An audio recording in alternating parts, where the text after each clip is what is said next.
Hey y'all, it's Eric and y'all to strangers, but my friends call me Eric. The channel went dark there for a couple of months, so I just wanted to come and thank y'all for the incredible support and let you know what you can expect to see on the channel in the next coming months. But that doesn't feed the algorithm, so I thought that I would pair it up with my thoughts on the constant delays and the fact that we just went, where's Silksong? It ain't here. Since Silksong was announced, I was excited but cautiously optimistic. I mean, it is the follow-up to my favorite game of all time and can lightning strike twice and all that kind of stuff. But to be honest with you, hearing about the delay and then hearing from the playtester that it was all going to be worth it and all that kind of stuff a couple of months ago, honestly, it made me more confident that this is going to be a worthy successor to Hollow Knight. So I guess what I'm saying in essence is let them cook. What made Hollow Knight so incredibly impactful to so many of us is, not only the fast-paced gameplay, not only the kind of action lore and the Metroidvania-ness of it all, but, apart from maybe Celeste and a couple of other games of that, high of a caliber, I've never personally experienced an indie game that is just that polished. Hey, editing Eric here. Recording Eric is about to completely biff the landing on this, so let me take over.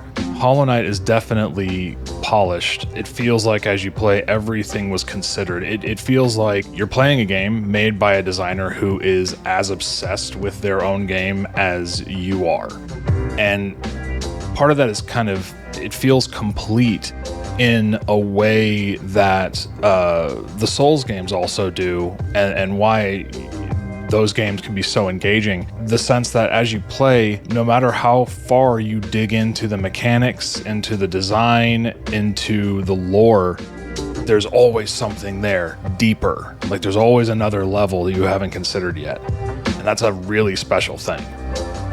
I've now spent the better part of a year's worth of free time diving into the lore and writing scripts and cross-referencing and doing all this kind of stuff. After all of that, I can tell you that Team Cherry is very well respected for their game design, but honestly, their world building and lore design, environmental storytelling can all stand toe-to-toe with FromSoft and surpasses them in some ways. And how this relates to Silksong is that, look, everything that we've seen about Silksong would indicate that the game is just going to be larger.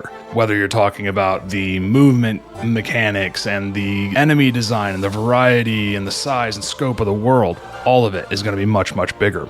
So if Team Cherry is going to hold themselves to the same quality standards that they had for Hollow Knight, the amount of effort it takes, the amount of variables at play here increases exponentially. It's just that many more chances for a bug or an inconsistency or lack of polish here and there. I've been a dev and a designer for over a decade now because I'm older than the earth. And if you'll stand directly over my moldy gravesite, I can tell you from a ton of unfortunate experience, solving these issues always takes longer than you think it's going to. And what I mean by solving these issues really is just finding that precise, precarious balance between the mechanics, the enemy design, level design, and the challenge overall of the game.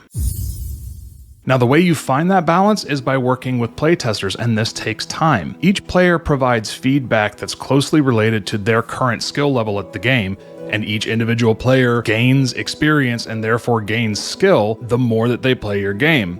So you've got to work to maintain feedback across the entire skill spectrum. If you run out of new perspectives, you have your few testers and you stick with them the entire time, then you run the very real risk of having a game that feels inaccessible. And on the flip side, if you're only working with players as testers for a little while and you cycle out to find new ones to get a fresh perspective, then your game is unlikely to engage with returning and veteran players. Now, that all goes for any game, but applies doubly so here because we're going to be comparing the challenge of this new game to not just the challenge of Hollow Knight as a base game, but all the way through the Pantheons, and that's a pretty high bar.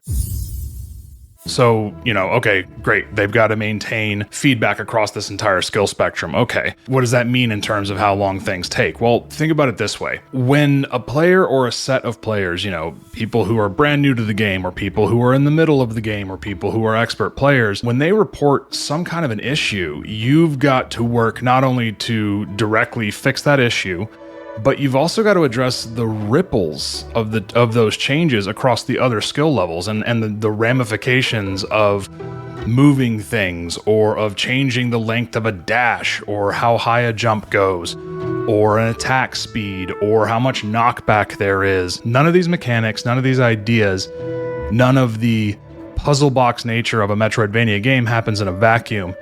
And so each time that you change one thing, there is this knock-on effect that you can see that goes throughout the rest of the game, and that kind of stuff takes time, not only to just discover, but then to go ahead and deal with.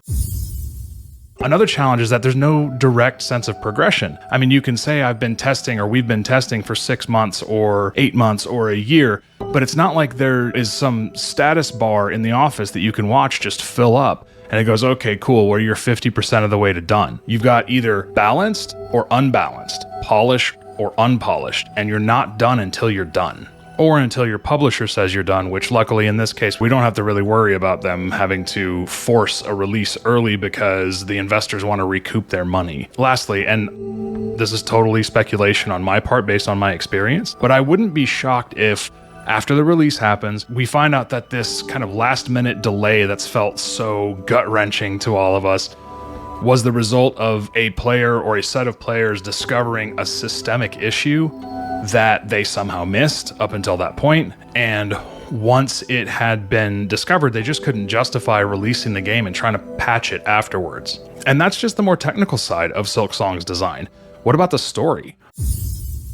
Team Cherry said that they are going to respect every one of the endings as canon. No spoilers, don't worry about that, but anybody who has beaten the game and seen multiple endings can really say it's kind of an understatement for me to say that, from the earliest ending you can get in terms of playtime or like what you have to do to achieve it, all the way to the last one, the world and Hollow Nest are left in drastically different states. Now, this wouldn't be such an issue if Team Cherry weren't locked into a protagonist who would have been affected by these different endings.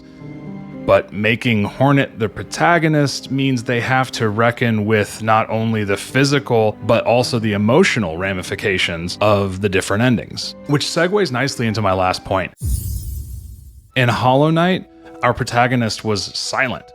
And, they'd worked this cleverly into the story, so it really didn't feel like a gap or it wasn't something that you missed, but it also was a very smart design move because it allowed them to opt out of forcing a character onto the knight, and so that they could just be a pure vessel, if you would, for our actions, for our, we can project our own kind of emotions and actions and will onto the character. What I'm saying is they have no such luxury this time because Hornet was a talkative character last game and we found out a lot about her. Not only did we find out directly from her, but we found out a lot about her from, going through Hera's area and from the Pale Lady and also from the Dreamnail dialogue. Like, we know her innermost thoughts and dreams and things like that. So it just wouldn't feel right if we were to move from that Hornet, who's a very fully fleshed out character with, an interesting backstory and motivations and all that stuff, into making her a Cloud or a Knight silent protagonist. It just would feel strange. Whether or not she talks in this game, and I really hope that she does, we're coming into the experience with an understanding of the character that Team Cherry are going to have to do their utmost to abide by, or it's going to feel like a real shift. It's just going to feel out of place. It's just another aspect where Silksong just demands more design time. It demands more consideration. So to sum up, just let the fellas cook. I think I've indicated or I've done a good enough job of kind of demonstrating some of the design challenges and balance challenges that they have for themselves this time around. And that's just what I can see as an external observer. I know as a designer myself that, I hold myself to oftentimes a much higher standard, foreshadowing about my channel update. But I hold myself to a much higher standard than most people, or than I hold other people to, and I don't think that's uncommon. So imagine doing that on that kind of scale. And I think that you'll see that really, as much as we all want to be playing the game right now, the best thing that we can do is patiently wait, order another set of rolls for the table, make some small talk until the chef sends that meal out. And if we can do that, if we can find ways like to bide our time, then we're just going to really so much more enjoy the eventual game that we get. All right, so that's about it for the Silksong side of things, and now I'm just gonna segue very abruptly and not so adroitly into the channel update. But not before saying that if you're just here for the Silksong stuff, thanks for watching. If you enjoyed the analysis, I hope you'll consider subscribing and clicking the bell. And if you think I'm absolutely full of shit, I hope you'll consider commenting. I'll see y'all next time. So yeah, like I said, the channel went dark for a couple of months. It's not super obvious because we'll kind of get to it later, but because the videos have been taking me 2 to 3 months to make anyways. But long story short-ish, my partner gave birth to our first child a month early. The girl just had to be a 420 baby, and who are we to stop her? I finished the first timeline video while actually taking the night shifts on parental leave to watch kiddo so that my partner could get some actual sleep. And once I released it, I figured, okay, cool, I'll just get into my new routine as a parent, and I'll get back to work, my day job, and everything will be all right, and then I'll just kind of get back in the groove on the videos.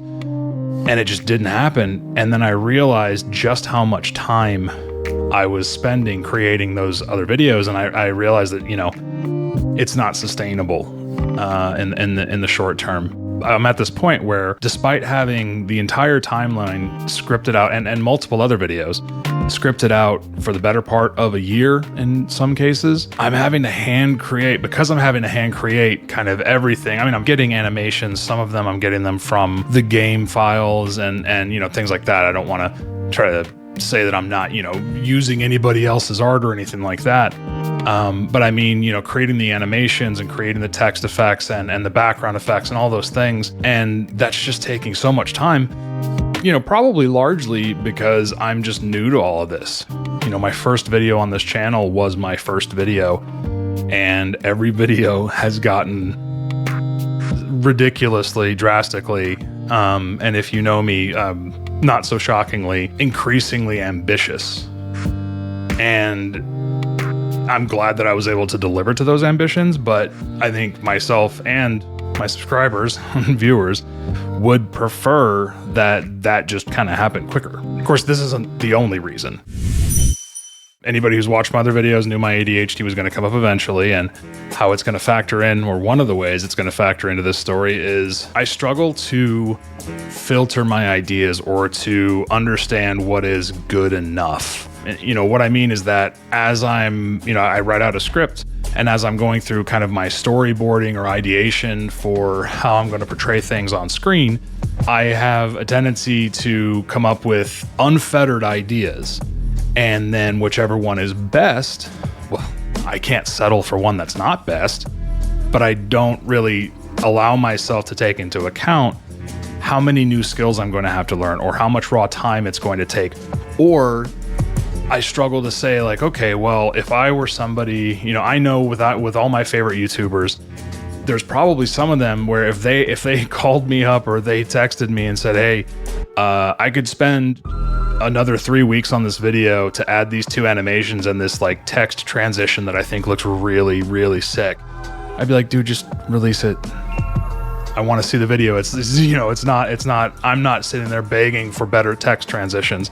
But on the other side of the camera, it's so hard to see where that line is, at least for me. And this is exacerbated in the kind of early timeline videos because none of that happens in game, So am I just going to be satisfied with, no shade at all to Mossbag. I fucking love Mossbag, and I love watching Mossbag's videos, and I've never really thought that they were deficient in any way. But then when I go to make it, it's like, well, why would I have just, a single panning shot of the mantis people or the mantis village when I'm discussing their tribe, when I could instead, I've got access to all the sprites and I've got their animations, so why don't I just create a freaking moving diorama of the village?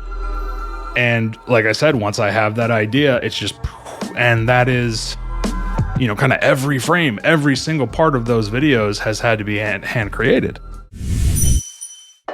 Part of this is perfectionism. Absolutely. Another part of this, I suspect, trying to kind of analyze myself a little bit, is that every new idea that I come up with that pushes that release date a little farther back also pushes back the inevitable wave of anxieties that come alongside releasing a video. What mistakes did I make? What could I have done better? Is half of the comments going to be filled with people just saying oh, you forgot to say Hallow Nest one time instead of Hollow Nest. I'm talking to you. And it's not anybody's fault. Comment what you want to comment. That's totally fine.